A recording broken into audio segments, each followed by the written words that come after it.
Bonsoir tout le monde. J'espère que vous allez bien. Aujourd'hui, Inch'Allah, nous allons faire un petit exercice sur ce que nous avons déjà vu dans la première vidéo. Rappelez-vous que dans la première vidéo, nous avons vu un petit rappel de le premier module, la typologie textuelle. Et nous avons vu un petit rappel de deuxième module, une nouvelle réaliste de chant ou de mots passants au chant. Alors dans cette vidéo, je vais vous proposer 6 ou 5 phrases qui constituent le schéma narratif, mais ces phrases sont mises en désordre. Alors l'exercice consiste à les classer en ordre afin d'obtenir un schéma narratif ordonné et logique. La première phrase, je vais lire doucement. Charlot, le fils de Tuvache, jaloux de son voisin, regrette la décision de ses parents et quitter le foyer. Je répète, Charlot, le fils de Tuvache, jaloux de son voisin, regrette la décision de ses parents et quitte le foyer. Ça, c'est le premier événement, si vous voulez, dans l'exercice. Deuxième phrase, deuxième événement.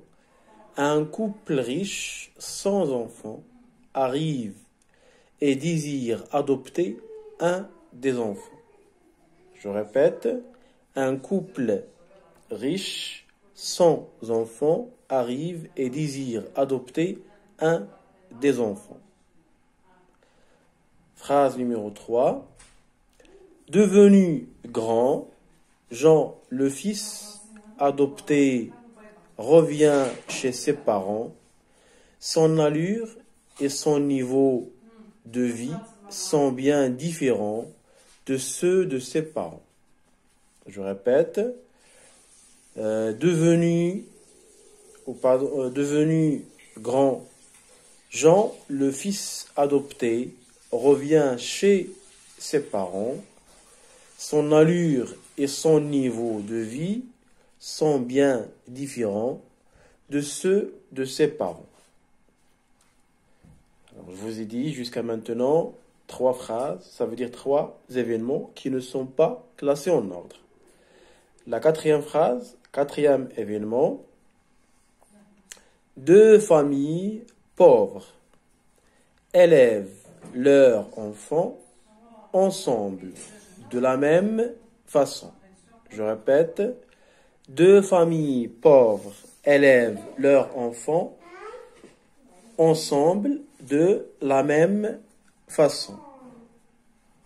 La dernière phrase, dernier événement, la première famille refuse, la seconde accepte.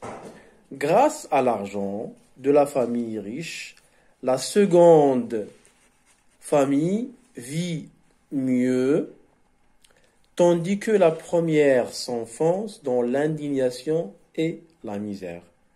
Alors vous avez 5 phrases, 1, 2, 3, 4, 5. Ces phrases constituent les événements principaux ou les événements, les étapes du schéma narratif de cette nouvelle réaliste. Alors, ce qu'il faut faire, c'est mettre en ordre les événements que je viens de vous donner tout à l'heure. Il faut savoir que chaque histoire doit se constituer de plusieurs étapes. C'est ce qu'on appelle en général le schéma narratif. Alors le schéma narratif se constitue d'abord de la première étape intitulée la situation initiale. Dans la situation initiale, le narrateur, qu'est-ce qu'il fait? Le narrateur nous présente le cadre de l'histoire. Il nous présente le temps, les personnages, le lieu, l'action. Ça veut dire que le lecteur, dans cette étape, doit savoir les 4 éléments, les 4 composantes essentielles dans chaque histoire. Le lieu, le temps, les personnages, l'action. Alors, cette étape s'appelle la situation initiale. Vous devez la chercher parmi les 5 phrases que j'ai données. Deuxième étape du schéma narratif, on l'appelle l'événement perturbateur. Quand je dis un événement perturbateur, ça veut dire c'est un événement qui va bouleverser le processus normal de l'histoire, qui va bouleverser toute l'histoire. Alors, c'est ce qu'on appelle un événement perturbateur. On dit un événement perturbateur parce qu'il perturbe le processus normal de l'histoire. Ça veut dire, à travers de l'événement perturbateur, il y aura un changement dans chaque histoire. Cette étape alors s'appelle l'événement perturbateur. Bien. Troisième étape, elle s'appelle les péripéties. Ça s'écrit les péripéties, ça se lit les péripéties. Dans les péripéties, qu'est-ce qu'il fait le narrateur? Le narrateur va nous raconter une série d'événements qui sont peut-être engendrés à cause de l'événement perturbateur. Ici, on peut citer par exemple les réactions du narrateur, les réactions des personnages, etc. C'est ce qu'on appelle les péripéties. Ce sont les petits événements qui suivent l'événement perturbateur. Alors, la troisième étape s'appelle l'événement perturbateur. Nous avons vu jusqu'à maintenant la situation initiale, l'événement perturbateur, la troisième étape, c'est ce qu'on appelle les péripéties. Alors, nous avons vu 3 étapes. Il nous reste 2. La quatrième étape alors, dans chaque schéma narratif, s'appelle l'événement équilibrant. Un événement équilibrant. C'est quoi un événement équilibrant? C'est un événement qui va rendre un certain équilibre ou qui va déclencher un certain équilibre dans chaque histoire. Ça veut dire, c'est le commencement de la solution. Le commencement de la solution. Qu'elle soit dans un roman, qu'elle soit dans une nouvelle.